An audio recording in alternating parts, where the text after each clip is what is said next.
Welcome to Ladies Talking Leafs. I'm Chris. And I'm Sil. And another season is done, Leaf fans, and it's going to be another interesting summer for the Toronto Maple Leafs. For most Leaf fans, that's the end of watching hockey, but the NHL playoffs are now going into the second round, and BetOnline is your number one source for all sports this season, from NHL and NBA playoff stats. MLB season is going, as well as golf. All the latest stats, news, scores available to follow your favorite teams. Get the latest odds, lines, including the latest team matchups, player props, and odds on just about every sport out there. So head to the website today, betonline.ag, or use your mobile device to get in on the action. BetOnline, where the game starts. Please gamble responsibly. If you or someone you know needs support or advice, you can reach out to Connex Ontario or an organization near you. Place your limits and stay within it. All right. So off the top, I just want to thank everyone who has watched and listened to our show all season long. Unfortunately, now it's 57 years since our Leafs have won the Stanley Cup, and last night's OT loss to the Boston Bruins was just another punch in the gut for Leafs Nation. That's the only way to put it.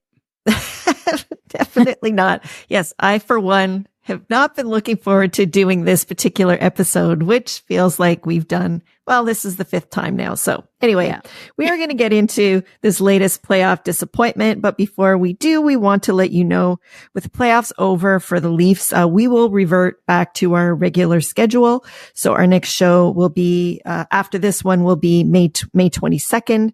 But if there's any big news that happens in the next couple of weeks, and we will publish a bonus episode in between then. After that, you'll hear from us the first Wednesday of the month, which is June 5th. So the easiest way and best way to not miss an episode is to hit that follow button on Apple, Spotify, or your favorite app. Subscribe to our show on YouTube and watch the show there. And you can find us on the Believe Network at Believe.com as well. So now it's time to get into the show, and we are wrapping up the Leafs playoffs with the playoff edition of The Good, the Bad, and the Ugly. And then we're going to run a Ladies Talking Leafs playoff highlight reel. And then for the third period, we're going to talk about what could or should happen for the Leafs going into another long off season. So without any further ado, let's talk Leafs. All right. The playoff edition of The Good, the Bad, and the Ugly. All right. The good for me was the defense as a whole, considering it's really a patchwork kind of defense. We don't have big names with the exception of Morgan Rielly. Even if people say he's not a number one defenseman, but he's a good defenseman. He is our number one defenseman, regardless of whether or not he's number 2, 3, or 4 on another team. He's our number one defenseman. But the defense as a whole, I guess the moves that Treliving made to get Simon Benoit, Joel Edmondson at the deadline. Jake McCabe was from the previous manager, Kyle Dubas, which is a great signing. Timothy Liljegren, to me, is still a work in progress, but he was, as a group, and Ilya Lyubushkin. Obviously, those 6 really performed well as a group. You couldn't ask for more. I mean, it's like, I don't know how many, like, the goals against for that group as a whole, like, just to, I guess, obviously the goaltenders involved that too, but just the way they played, they were heavy and yeah, I mean, it would be nice to get some offense from them, but as a defense, I thought they were good. And that was my positive from this, short playoff run, basically. Yeah. So yeah, as far as the defensemen and the deke from them goes, I 100% agree. I think that still, our team defense at times could have been a lot better. And I think where we have the shortcoming is our depth guys there. And it really showed in this series, because Boston's guys are so big. Like, our guys are a little too small, and that can, like, they basically managed the play and everything, but it just was a little too much work. So I think if you're a little bit bigger and you can do the things that they do, then it just makes the game that little bit easier. You know what I mean? Which is the reason why I think we couldn't get much offense, going the other direction as well. Right. Yeah. Well, we need a number one defenseman. That's what it is too. Like, that's, instead of having, I mean, yes, bigger and stronger would be good because you look at other teams like that, like Vegas and even Florida, I guess. What a huge piece McAvoy was for them. Yeah. And we just didn't have however well Riley played, which personally, this wasn't his best playoffs that we've seen of him. But there are some people, I have to say, though, I should say too, a lot of people are questioning Morgan Riley, whether or not they're not going to trade him, but they're saying like he should be one to go. And I'm like, how many players are we going to let go that actually bleed blue and white? I mean, we let go of Kadri, we let go of Hyman. Yes, but I would say in this series, that didn't show the way it normally does. So a lot of people are going to say, what have you done for me lately? And you're only as good as your last playoffs or whatever. Right. So yeah, no, that's true. But as a whole, I don't know. I think I don't blame him for anything. Like I don't see it as. I mean, it's not on any one guy for sure. He's he's put as a number one defenseman when he's not. Too. Yes. Right. Yes. So that's the other part of it. We'll get into that part later. So what's your good? Let's get to my good. And my good this is what I called him through the whole playoffs is the Bulldog, Matthew Knies. That guy, wow. Talk about someone who looks like he bleeds blue on the ice. That is him. He showed up in every corner battle. He was there. He was, that's one thing we didn't see from some guys that have more leadership pedigree than he does. And his game is so well suited to getting that puck off the boards that some of the plays he made on those crucial goals that we got, that Willie scored, for example, instrumental to keeping those plays alive and making it possible for us to score. And that was crucial for us because our offense was so limited. He was a spark plug. He was willing to take on all comers. Like last year, the little bit of a taste that we got of him in the playoffs, I thought, this kid is going to be something, but boy, did he show us just such incredible poise and just the energy that he played with on the ice and the skill set that he has that is unique that we really, really need. He was great. And the fact that he's only 21, I can hardly imagine what he's going to potentially be like, when he matures even more. Yeah, no, he's so strong. Yeah. This is his first season. He's a rookie, right? So he definitely took a big step this season. Yeah. And he's our future basically with whatever happens to this core, which we'll get into. But, he's going to be a part of our future. And he's definitely, he's going to be a power forward, something to deal with. He's still growing and learning too. And this experience, I just love that game where he was talking to Pasternak and telling him, it's like, instead of going after Riley, why don't you go after me? Oh yeah, sure. He's like, great. He's like, I don't see you're too interested there. Wonder why. Right. But he was definitely a great part of this short playoff run.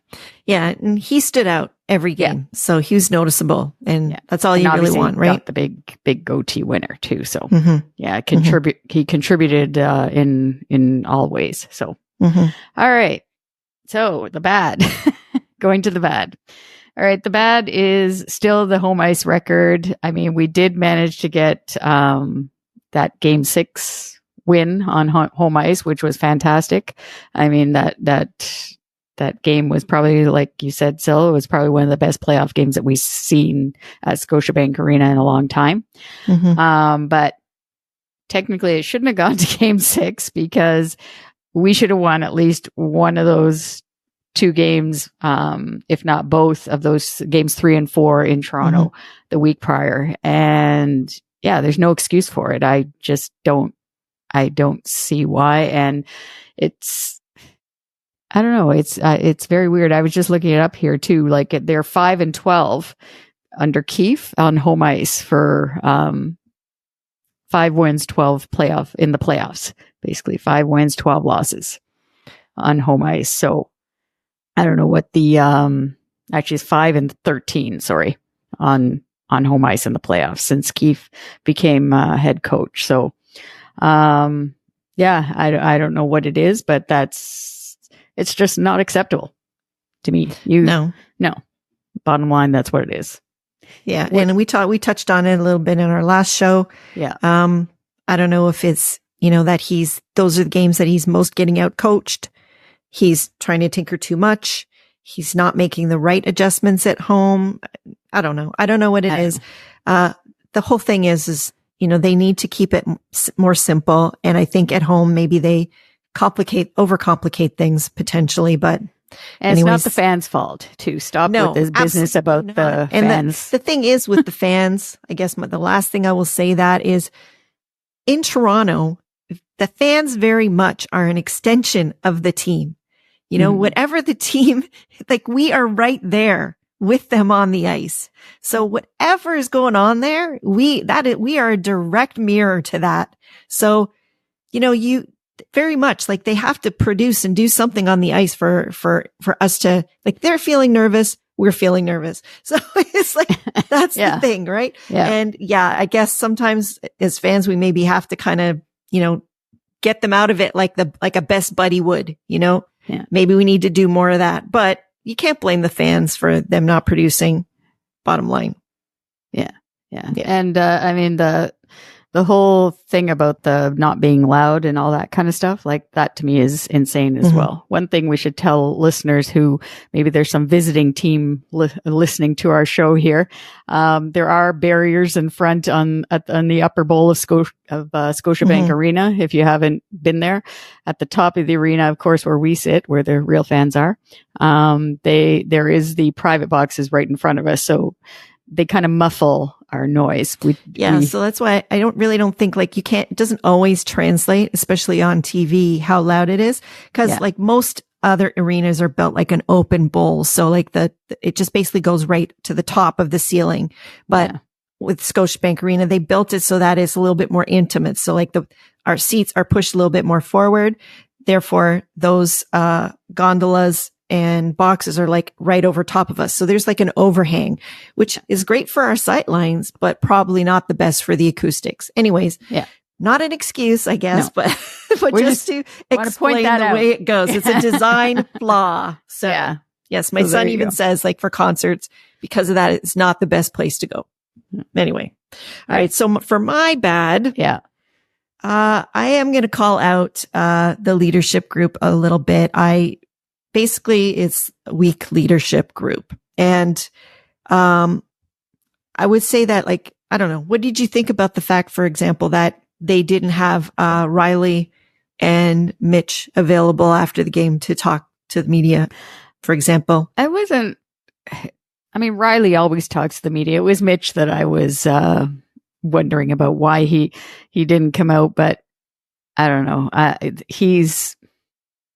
I just think that maybe for him, I give him a pass because he's probably going to say something that is going to go the wrong way.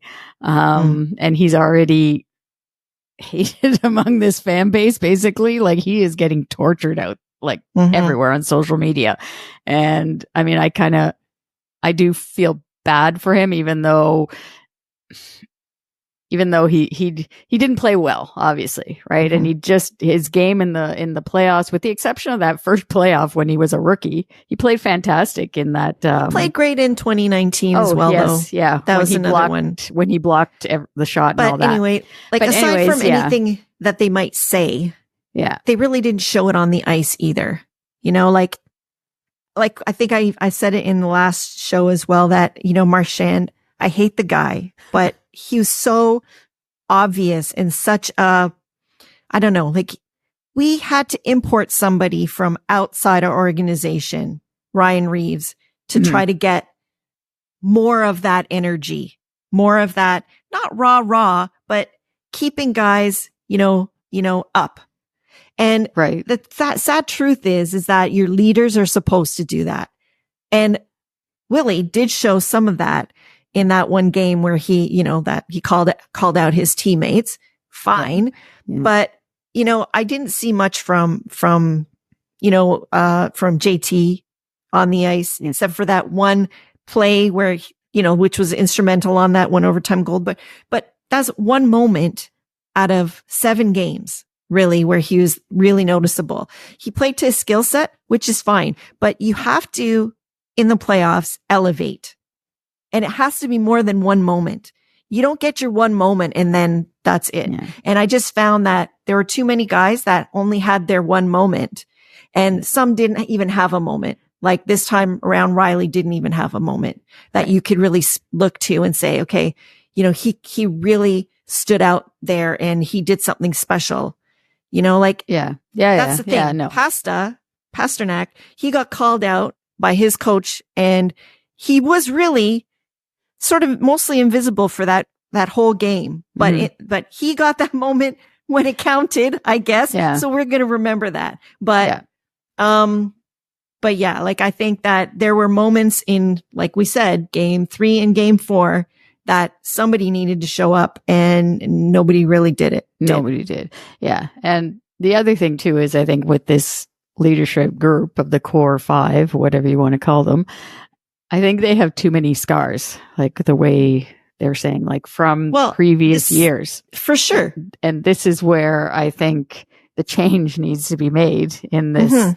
They need someone that is going to push them. Yeah. Yeah. And we're going to get to that also. Yeah. But yeah, the sad truth is their comfort zone is losing. Yes. Yeah. They know how to deal with that. Yeah. And I think they're used to it. As bad as it feels, it's familiar. And in a way, that's what Sheldon Keefe's comments were referring to, I think. But we'll talk about that in a minute. All right. Let's go on then to the ugly, because there is an ugly. Sadly, actually, there's 2 uglies though. Yeah. Which normally we don't have 2, but, for me again, oh God, this is like it's like Groundhog Day. It's the specialty teams, because we've been talking about them all season long. Specifically the power play. Guy Boucher has to be fired. Like today would have been the best day to do that. But 1 for 21 in the playoffs is not going to cut it. That double minor that Pasternak got, and it was a horrendous power, like that was in game 6, right? I think like when we were there, I mean, they won the game obviously, but, or we won the game, but you got to score on that opportunity. Like, I mean, hello. I just don't know what was going on with that power play all season long. I know they were 7th in the league during the regular season, but it just was not good in the playoffs, and you're not going to go far in the playoffs. And they didn't, because of the power play. I mean, if that power play was going, they would. It would have been easy. They would have won the series. Yeah, it doesn't matter. Jeremy Swayman 5-on-5. We were right there with Boston. Yeah, they got all their goals on the power play. Yeah. So, and part of that is our goaltending in moments. Yeah, needed to be better. Yeah, I'm not throwing Sammy under the bus, but it was a typical Leaf goaltending situation where. We've looked back in the past where Freddie's let a bad one in, or Campbell let a bad one in. Yeah. Like it's that situation where it's like you're playing great the whole night, but there's one ugly one always. Yeah. And so, I do think that if Wall would have played last night, it would have been a different story. But even he has had his odd bad one that he's let in. It's just so I'm happens worried about him though. In his 2 games that he played, he was like lights out. So, but I'm worried about him. I mean, I don't want to get into because of the injury history. Because the injuries, like, I mean, we need dependable goaltending. Like it just, I don't know. It's a curse on us basically when it comes to that position and our organization. Like, how, like, the guy was fantastic, and then on a goal that didn't mean anything, you get injured, or I don't know, he's tight or something. I don't know. Anyways, we lost because the power play basically. We'll talk more about them, in the off season, kind of what needs to happen. But definitely power play that the penalty kill actually got a little bit better. For sure.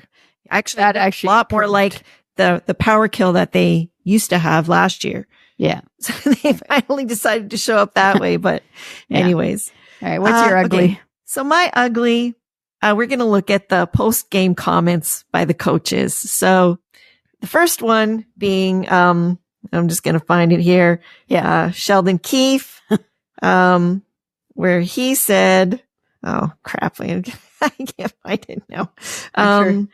Where he said, it's very evident that when teams play the Leafs, they set up the game for the Leafs to beat themselves. Now I'll finish the whole quote for context. He said, I thought that we did that in game 3 and game 4. We beat ourselves with how we played at home. Parts of game 1, we're like game 3 and 4, but the way we played in game 2, game 5, and game 6 is a way that we could win. And we won 3 games in the series and we didn't beat ourselves then. But I do not, it's mind boggling to me, like I wonder if he was already told before this that he's out, because that is kind of, yes, he knows he's out. Comment that you make that when you already know that you're done. Yeah. Because how do you come out and say, I don't even understand. Can you explain this to me? Because I don't understand what the hell he's trying to say here. I didn't really understand it, but he's talking in the third person, first of all. Yeah. Like he's already separated himself from the team. And then it's like, I don't know. I was trying to figure it out myself too, to say like, what it's like the other team. What I think it is mentally, they know that the other team knows they're going to implode. The Leafs are going to implode themselves. Mm-hmm. So they just need to push them over the edge. Yeah. They just play their game, and eventually they're going to push them over the edge to implode and beat themselves. But how? As a coach, first of all, how do you say that? Like as a coach, how do you throw your team under the bus like that? Yeah. And how, if you know this, do you not prepare your team? Yeah. At least tell them. Like that is, to me, is like a rallying point where you can say they want to make you look like fools. They know. Don't because let them. Of like for 8 years now, however many playoffs that or let's say 4 playoff runs now that we played the Boston Bruins, they know that we're going to fold basically. When push comes to shove, we're going to fold. They know it. And and that's what I took from that comment. I don't know. And I thought it was ridiculous for him to say that though. Like sometimes that's why I just don't think he's probably not, like he's in over his head now, for sure. Yeah. They have to put him out of his misery, I think, is what it is. Yeah. So then we have the other coach on the other side, Monty, who basically said, I guess they're asking him, how did he, find a way to, get over this hump against the Leafs? And of course, he has to mention that he had some good discussions with Mike Babcock before game 6 about owning the moment and how to push your team through. And then also he got texts from John Cooper about, how to get the team, over this hump. Like, I'm like, what? This is where that conspiracy stuff, I just feel like it holds water, because it's like you have 2 other guys that are unsolicited giving you advice on how to beat our team. And on top of that, you actually say it afterwards. Yeah. That's just to dig the knife in even deeper. Yeah. And I don't understand what it is. Our team, really, we've got amazing players, but they've done nothing. Yeah. Nothing. It's not like we're the Yankees and we just won 4 World Series in a row or something like that. So why do people have to not just stab us, but turn the knife in and really dig in? That's cruel. That's why it's cruel for the fan base. I don't think the organization, I don't think they give a shit. Sorry. Yeah. It's a family show, but really, I don't think so. But yeah, no, I think they just do it because they want to bug the fan base, basically, and they do, right? Because I was telling you off the air. Obviously, I'm bothered. I'm majorly bothered by that comment, and that is just such bitter sour grapes from Babcock. Also, to get involved, it's like, you know what? You're not allowed to coach in this league, so you have to weasel your way in there. I guess he couldn't ask Paul Maurice because they're playing them now, right? So yeah, I guess that otherwise he'd go to him because he's a former Leaf coach as well.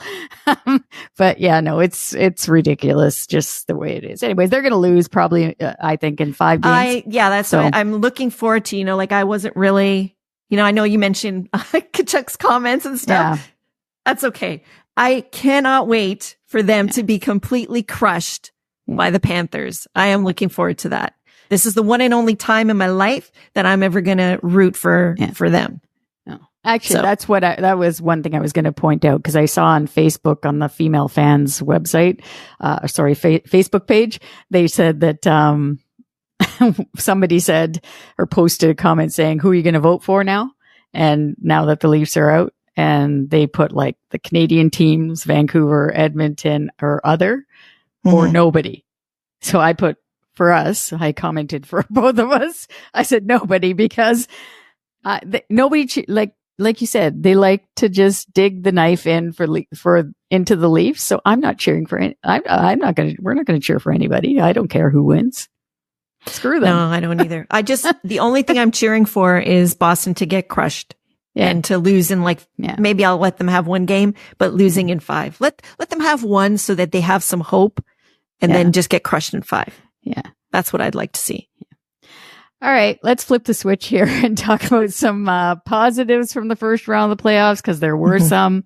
It's time to roll the Ladies Talking Leafs highlight reel. Let's roll it. All right. So coming in at number 3 is my favorite Bulldog and yours, Matthew Knies. So he scored the overtime winner in game 5. Overall, Knies had a great series. His overtime winner in game 5 on the road was what you want to see from a young power forward, following up on the play and driving to the net to get the rebound and put it in the back of the net. And his celly was fantastic too. So yeah, he was, as we already mentioned, yeah, he definitely is well deserving of one of our highlights for the playoffs. And he's going to be a future playoff performer. He just got the taste of it a little bit last year and now another little bit this year. And hopefully with the changes that we hope are coming, that he'll get more of an opportunity for a longer run next season. So coming in at number 2 is our Rocket Richard winner, Auston Matthews. In game number 2, he had a goal and 2 assists. And so he was in on all 3 goals the Leafs scored in the game. The goal was the game winner. And it was unfortunately the last game we saw of the real Auston Matthews because he just basically took over that game and we weren't going to lose that game. It was a fantastic performance by him. And I mean, we still don't know, yet, what it is that was bothering him. I mean, he did play in game 7, but he wasn't himself. You could tell that. But yeah, that game is something that it was amazing, basically how he took over that game number 2. And it's just unfortunate that, he wasn't healthy for the whole time. And again, hopefully next year, there's always a next year that, he'll be able to stay healthy. This is where I think load management would help. I mean, I don't know what the injury was in his case, but I still think. Well, yeah, and that considering he played 81 games, right? So I honestly think that from the sounds of it, because people were speculating that it was food poisoning, and then it turned out that every time he tried to exert himself, it got worse. Like that to me sounds like concussion, because that can happen. It can happen that it doesn't. You hit your head and the next day you're fine. Like it can creep up on you after a few days. And if you're throwing up and stuff like that, like it can be confusing, especially maybe if he's not had a lot of them in his playing career, right? Right. Because everyone's different. So yeah. I know he's had one. Yeah. Concussion. He actually did have when he was in the Swiss League. I think he did have some concussions there.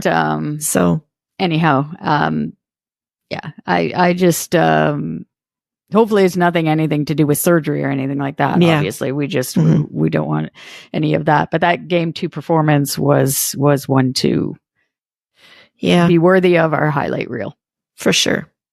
And coming in at number 1, we have William Nylander. Game 6 performance was clutch, and Willie is basically clutch Willie in the playoffs, right? Scoring 2 goals in that game and showing up in a big moment to force the series to Game 7. If he played every game, we probably would have had the win in the series. Cause it was unfortunate, even his first game back, like it took him like at least that one game to kind of get back in the swing of things. Like we mentioned, he was like a real leader, you know, on the ice and off. And, he's the only one that's of the core. I mean, Matthews, yes, he's shown up, but he still has, he gets the opportunities in the playoffs, but he hasn't got the points like Willie produces in the playoffs. He's a true playoff performer for us. He has been. Yeah. But like you said, it's unfortunate that he had the issue with the migraines, basically. And, and I just want to mention, because I think there's a lot of misinformation out there about migraines. As a migraine sufferer myself, I suffer from pretty severe chronic migraines. What he described is like either optical migraines or migraine with aura. And I can tell you when that happens, you can't see properly. And if you can't see the puck, like it's like when that happens, you can't even drive. Like you can't do anything because you see squiggly lines. You see either like a crescent moon shape that kind of spreads out. And for moments you can be totally blind. On top of that, the pain that he probably has, you know, that could have been induced by a hit as well. So if you have migraines and you have a head injury, even if it's minor, it can induce a more severe migraine syndrome that could last longer than your typical migraine episode that you would have. So the fact that he's played 82 games and he probably has this issue and he plays with it, and I can tell you the bright ice would not be a help for sure. Like you got to give him credit because he is playing through stuff that a lot of us don't even go to work on a desk job with. Okay. Yeah. So, you know, I would say like 80% of the time, if you have this, you can kind of push through, you can manage yourself, but 20% of the time you just can't. And that is just the fact. And anybody who has not had them, it's not just a regular headache. It's a full body systemic thing. It affects your digestion, affects your sleep. In his case, it affects his sight. It affects, the way, like everything, like your energy, your mobility, whether you are telling me too, like you can sometimes look clumsy at doing things, right? Yeah. So that first game when he came back and he was falling a lot, I guarantee that's part of that. Like once your headache part goes away, there's other parts of your body that are catching up. It's like being in like a full on hangover afterwards without having had any of the fun. So that's basically what it is. Yeah. So we just wanted to put that out there because that's right. It's not a good thing that he had to go through and goes through, and like you said. He pushes through most of the time. And so if he couldn't do that this time, there's a reason for it. Yeah. All right. So what now? What can possibly, we can't possibly see the exact same core players, coaching staff, etc. come back next season, or can we? So it's time now for the third period, and we're going to discuss that. All right. Yeah. So for the third period, first point, who's going to be gone from the front office, or is anyone going to be gone from the front office? Shanahan, Treliving, Sheldon Keefe, assistant coaches, all of them. Like Keith Pelly, like what? He's the new CEO of. Well, he's not going to be gone. No, but he's the new CEO of Maple Leaf Sports and Entertainment. Yes. Is he going to clean house, you think? Well, that is the real wild card in this situation, because it'll be interesting to see what he does. I could see everyone but Treliving going, potentially, because really, I mean, I don't know. How many years does Shanahan still have? 2? I think he has on two, his but current he's already deal? had 10 years now. This is 10 years that he's been at the helm. He has one playoff win. Yeah. Okay, one series win in those 10 years. Mm-hmm. And he's stuck to his guns. Like he said, the problem when he originally got hired, there was the quote that he said, like, it's not getting the plan. It's like that's been the problem for the Leafs. It's sticking to the plan. Mm. Okay, but I don't know. Stuck to the plan for 10 years now with these core players. I know, but the thing is, as president, he's not only responsible for the on ice product. So there's stuff that we don't see, and as long as there's growth in those areas, that could be enough to save him. But Keith Pelly, he is a little bit more of a creative guy. So maybe if even in that part of it, the growth is not where he would like it to be, maybe then Shanahan does go. But I could also see a situation, since he has 2 years left, where he kind of Keith Pelly just looks at everything and is like, okay, I'm going to give it 1 year based on the criteria that I am going to implement for what I want to see. You know, the strategic, you know, what do they call it? KPIs, right? Right. Yeah. To see, so key performance indicators. And as long as they achieve those, they get to stay. And if not, then they go. So I don't know. So Shanahan, I'm like 50-50 on it. Yeah. Yeah. But as far as the coaches go, you know, Keefe already has had, he's like already one of the longer tenured coaches in the league. So I'm sorry, at this point, yeah, I think he's done. Yeah, it's another, I mean, well, and that's the thing that they said that, I guess the board. And Treliving hasn't brought his own guy in anyways. So, no, but the board, I guess, the way they're obviously only the one playoff series win in 10 years, when they see that Treliving just gave him the 2-year extension, right? I mean, yes, they have lots of money. Well, they had to approve that though. Yeah. But Treliving now they're saying, or Shanahan by extension has to basically explain to the board why we just extended this guy. Why are we just giving him money? We're just giving him money in order to fire him, basically, right? Like that's the other thing. However, I will say that we are not party to the whole makeup of that contract. We don't know if there are conditions in there that we are not party to. Yeah. You know, like and they don't need to tell us that. So it's possible that they gave him a 2-year extension, but there are some conditions there based on performance, right? Yeah. So we don't know that. I'm not saying that there are, but I'm saying that there could be. So that part of it, as far as non-salary cap money, we don't need to know anything about that. Yeah. Bottom line, too, is that we're paying for the tickets, so they need to come and ask us. The way Tim Lewicki used to have we used to be the board, basically. Yeah. We were going to these preseason meetings that we had there, and we got to ask questions. And we got to ask questions, but in my mind, and I think for you as well, I don't care about paying him another, like from our tickets, I don't care about paying Keefe 2 years to go and sit, basically. No, I think his voice is just, it's not happening in the room anymore for him. No, I don't know what it is. It's like he doesn't have not the respect of the players, but just to like the players, I just don't see him thinking of him as their leader, as a coach. Right. I just don't see that. At this point, they need somebody who we need. The only thing that could be like a godsend is if Carolina does not want to play Brind'Amour, then MLSE will throw the book at him. Yeah. That's the kind of guy we need. Somebody who has done it on the ice and has been a successful player and successful at the NHL level as a coach also. You know, he demands a lot of himself.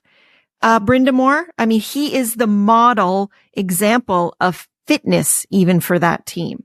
Yeah. And you can see, looking at Keefe from when he started to now, the stress has eaten him alive, and he's not the model of,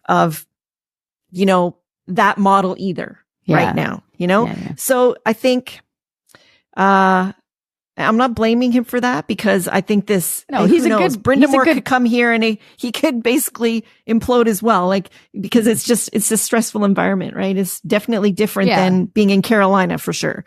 So in that regard, he might not even want to come here for that reason. Yeah. But that's what I was going to say. Somebody. Coach, you have to get a coach that wants to be here too, obviously, and knows how to handle the media. Yeah. You can't. And I mean, Babcock, when he got hired, we all thought that was great, because he saw a lot of success at the NHL level. Also, he was coming off of all of those international, Olympic victories and such too. But problem with him is he's an arrogant SOB, and he's so full of himself that he elevated himself above the players. And we need somebody who is going to be with them, but is going to demand accountability in all facets. Yeah. So that's what we need. And I don't know who that person is. I'm not sure even that Berube is that guy. A lot of people seem to think he is. We'll look at that on another show, because we have to wait until Keefe and company and are then actually the other thing fired. is, like, if they can Shanahan too, like, I have no idea who they would find to be president, but no doubt, Keith Pelly, he knows a lot of people, and I think he would be able to find the right person, if not even maybe stepping into that role initially himself, pulling a Dubas that way. Yeah. Because, I mean, they always say too, when it comes to the upper management part, it's all about getting your guy in there, right? Yeah. So, I mean, like you're saying, Treliving really didn't hire Keith, right? He extended him. And then, like, now, like, if you get rid of Shanahan, technically he's the one who hired Treliving. So do you really want that? Like to get another guy? I don't know. Right. So we'll see what happens. It's like, I with Shanahan, his heart has always been in the right place. Oh yeah. So for sure. Yeah. But it's just now maybe that's not enough anymore. Right. So I just can't believe the type of player he was, that this is the type of team that he's. I don't understand how he has been, I think, too hands off with this group. Yeah. You know what I mean? I really do think that. Anyways, let's move on to discuss the UFAs. There's quite a lot of them, obviously, because it's always a revolving door. But who they might want to try to re-sign. So we've got Tyler Bertuzzi, Max Domi, Ilya Samsonov, Ilya Lyubushkin, TJ Brody, Joel Edmondson, Mark Giordano, Martin Jones, and Matt Murray. I added a couple that you missed there. Okay. We like to forget about Matt Murray. Oh, yeah. And we didn't even mention Klingberg. He's also there, too. Oh, my gosh. Yes. Yeah. All right. Well, personally, I think Giordano is going to retire. So I think so, too. And he potentially could become one of the coaching staff, possibly. Yeah. He's got that Calgary connection with Treliving as well. So, yeah. TJ Brody is gone, basically, I think. Like, he'll go and sign somewhere else. I don't think Treliving, like, he's the one who traded him to begin with, right? So, out of Calgary. So, the difficult one that everyone's talking about is the first two, Tyler Bertuzzi and Max Domi. Which one? Because you can't have both. There's not enough money for both, depending on what happens. But who do you choose out of those two? I mean, honestly, I feel like if you look at just their stats from the playoffs, okay, they both produced the same amount. Okay. Right. Yeah. But if I had to pick one, as much as I love them both, I would take Max Domi, because I would, because what do you always say? You want somebody that's going to bleed blue and white, and he does. Right. He is all about this team all the time, 24/7. Well, he was in the dressing room as a kid, obviously. Right? Yes. And he is a very versatile player. They played him in all kinds of situations this year. And in the playoffs, he elevated his game and pulled off like just an incredible game when he was like 85% or something in the faceoff circle, playing on that as the top center for our team for those two games that we won. Yeah. And he won almost every draw, basically. 100%. Yeah. And we want guys that are going to elevate. Yeah. I didn't really see that the same way with Bertuzzi. He was kind of a wild man out there. He did get the one goal. That's the thing that I like, though. I like that. I do. I like it too. But the thing is, he's like a Darcy Tucker sort of in that way. Like, yeah, but he's not going to take a hometown discount. No, I know. And Domi will probably. We were paying Bertuzzi $5 million. Are you? No, I know. Him $5 million for 3 years? That's the problem. Way. And he's not going to ask for less than that. No, I know. So I don't know. It's difficult. It's a difficult one. All right. Yeah. We can't really, you're choosing Max Domi. I can't really decide because I like both of them. But when you brought up that bleed blue factor, that kind of sold me a little bit. But I just love the chippiness style of Tyler Bertuzzi. I just love it. Yeah, but he's always didn't around. Execute that very well in this playoffs. Yeah. He missed a lot of checks. Yeah. Yeah. Anyway, so I don't know. What do you think of Samsonov? I don't know. No, he's not coming back. No. I mean, I think that too high maintenance, basically. I think so. You have to work too hard to keep him, feeling I don't know. I think too high maintenance, and I think Treliving wants to get a bona fide number one goaltender. Right. Yeah. Not like a 1A, 1B. Right. Because like you said, I don't think they trust Wall 100% yet with his health. I think he is a really lanky guy. I think he's still growing. He's not, super young anymore, but he's a very hypermobile body. 25. He's 25, I think. Yeah. I remember even, like Auston, even at that age was, he's still kind of growing into his body. Like, they do, like he is a lanky guy, and those types of guys, they need to get him stronger. And they need to get his joints stronger, because those are the types of injuries he gets, these overextended injuries. So they need to strengthen him up, and probably in a couple of years, he's going to be really solid. Yeah. But he's still, I think, just growing into himself that way. Yeah. I don't think he can play. This is Joseph Wall now we're talking about. I don't think he can play like the full, a full schedule? No, like 50 games or 60 games, to be a number one. The way I think he needs somebody else to share in the goaltending duties, and who that's going to be. And like you're saying, if Treliving wants to get a bona fide number one, the only thing that I heard, I guess I've heard the two names, is that UC Saros from Nashville and Sorokin from the Islanders, because he fell out of sorts with Patrick Roy. I think he wasn't very, but I don't know. I know more about UC Saros. Obviously not too much about Sorokin, but I don't know. We'll see. All right. So what about the defense here between Lyubushkin and Joel Edmondson? I don't know. I would be fine with them keeping both of them somehow. I thought, I didn't have room in our highlight reel or in the good, bad, and the ugly, because I really thought Joel Edmondson played amazing for us. Yeah. He's not a young guy anymore, though. So it's like it'd be like, 1-year deal type things. Yeah. But I thought he played amazing. He blocked so many shots.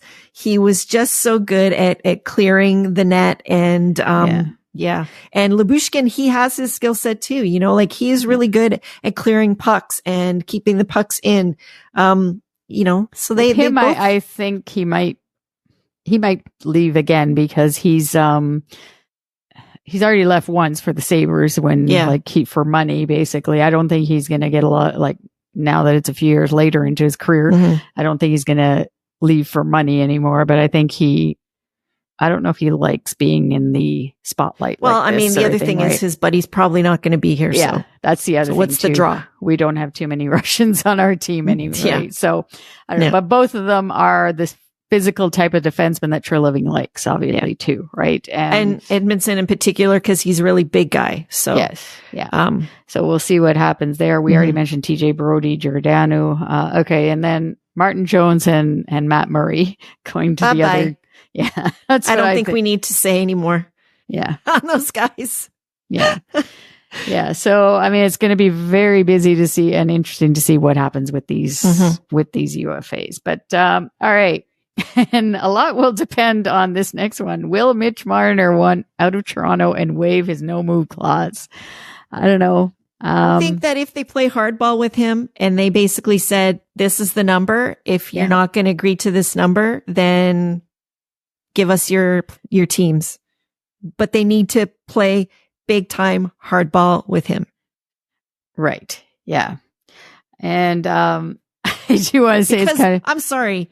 After what he just did, 12 million, he didn't have a great season. In a contract year, he didn't have the best season. I could see them paying him what Willie makes. I can see him getting that. Yeah. But even that is probably, I mean, I'm not saying that he doesn't deserve that, but it's a lot. Yeah. It's just, I don't know. It's a shame that it doesn't work out for him in the playoffs because he's got a lot of records for like Leaf records now that he's in the regular season. And when if he does leave, he's going to go someplace and he's going to light it up. And he's just going to be that team's best player. You know, and it'll be very well deserved. And it might be Utah, like the way we were talking about the last show, because they need, like that team needs a star player. Like they need something like that. But he's not going to waive his no move clause for that. I doubt it very much. No, I don't to think go so there. Either. But I mean, I think like you said, they're going to have to be tough with him. And I kind of think though he will waive it just because he just can't, like the fan base is too much against him. And I have to say, like, I have his jersey and I am not buying another Toronto Maple Leaf jersey after this jersey because I seem to bring bad luck to all these people. With the exception of the best jersey behind me. I think I'm going to get actually a replica one of a Wendell Clark one. If I ever do get one, like, cause this one is from when I was 16 years old and like, it's like over 40 years old now or whatever, 35 years old. So yeah, I'm never buying a Leaf jersey again, for a player that's on the team because I seem to bring bad luck, right? Mind you, I didn't buy Freddie Anderson's, but oh well. No. Yeah. I know. But it's too bad. He's still in the playoffs. Actually, that's one guy I will cheer for, Freddie. Yes. I like Freddie. But, you know, I just think if they are going to keep him here, they need to work with him. He has to find a way to deal with these demons. Yeah. We've said this too many times. He needs, the fan base it is just bad. But before we move off of him, it is his birthday today. I feel bad for him. So happy birthday. Happy birthday, Mitch. And, he probably didn't have a very good one, but, anyhow, it is his birthday, so we wish him all the best. But hopefully all right. And our last point that we want to get to is, will the team talk to John Tavares about passing the captaincy to Auston Matthews? What do you think of that potential? I hope they do. And I hope I wish he would I hope it's his idea. Yes. That's what I was going to say. Yeah. Yeah. It would just, and then that way he's going into the final year of his contract and he can try to be the mentor still to be there for him. But it has to happen. I want to see it on his jersey next October opening night. Yes. And Willie needs to get an A. Yes. Yeah. Yeah. And that's one thing, like, I guess maybe a way to push Mitch as well is to say, we're going to give Willie the A. Mind you, the dynamic there wouldn't be great. Let's just say if they do that, but there needs to be some accountability here. That's all we're saying. Yeah, really. Yeah. Okay. So before we go, we want to read a couple of comments from our Facebook followers after last night's OT loss in Game 7. So, it's great that you guys put out the comments, and I just want to, of course, I had it here on my phone. I'm going to find mine. Do you have yours available there or no? I do. And, I do. So I want to say, I want you to read yours first. Okay. All right. So I'm getting to it. It just makes more sense, but. All right. I'm almost there. Yes, here it is. So mine is actually from Blair Bailey. So shout out to Blair Bailey for commenting and on a few of our posts throughout the season. So what Blair said, he said, to be honest, I wish I could have seen what happened if we had our whole team healthy for the whole series, everybody and Wall and net for every game, which 100%. But yeah. The problem is that is our wish every year. And that's never going to be a reality in the playoffs, unfortunately, because you're always going to have players in and out of the lineup. You're always going to have some critical injuries. So that's why it's important to, I guess, not to have long series too, like end it in 5 or 6 games. For sure. In the earlier part, you need to win the early series quickly so that you can go deeper. And injuries are just going to be a part of it. But yeah, no, we wish that too, definitely. Yeah, because that's the truth is we have a built-in excuse every year. Yeah. Based on these things, right? Like there's always something. Yeah. But anyway, so we had a lot of other great comments like from Gary Tobin, Paul Baker, Ron Ashley, Susan McLeod, all amazing comments. But I had to go with Shenli Chen's comment because I think this is how we all feel. All he said was, too soon. A little piece of me just died yesterday. Yeah. Yeah. No, that's right. Yeah. It just, succinct and so true. Yeah. Yep. All right. So a reminder, our next show will be on May 22nd, and we will publish a bonus episode if any big news happens between now and then. So you won't miss anything. And we won't miss anything. So hit that follow or subscribe button wherever you listen to us or watch our show and don't miss an episode. If you can, please take the time. We would love to hear from you. Leave us a comment on YouTube or leave us a rating or review and let us know what you think of the show. It's easy on Apple and Spotify. It's important for our show to get exposure for Leafs as a source for Leafs content, and we thank you for taking the time. And another way to help us out is by visiting our Ko-fi page at Ko-fi.com.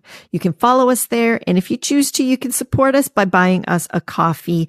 Any donation goes towards helping us produce the show and making it even better for you. So you can find the link to our Ko-fi page on our show notes or in any of our social media profile pages. And we want to thank our healthcare workers and first responders for everything that they do.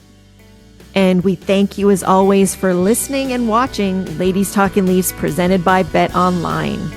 Till next time and forever, go Leafs go. Do you believe?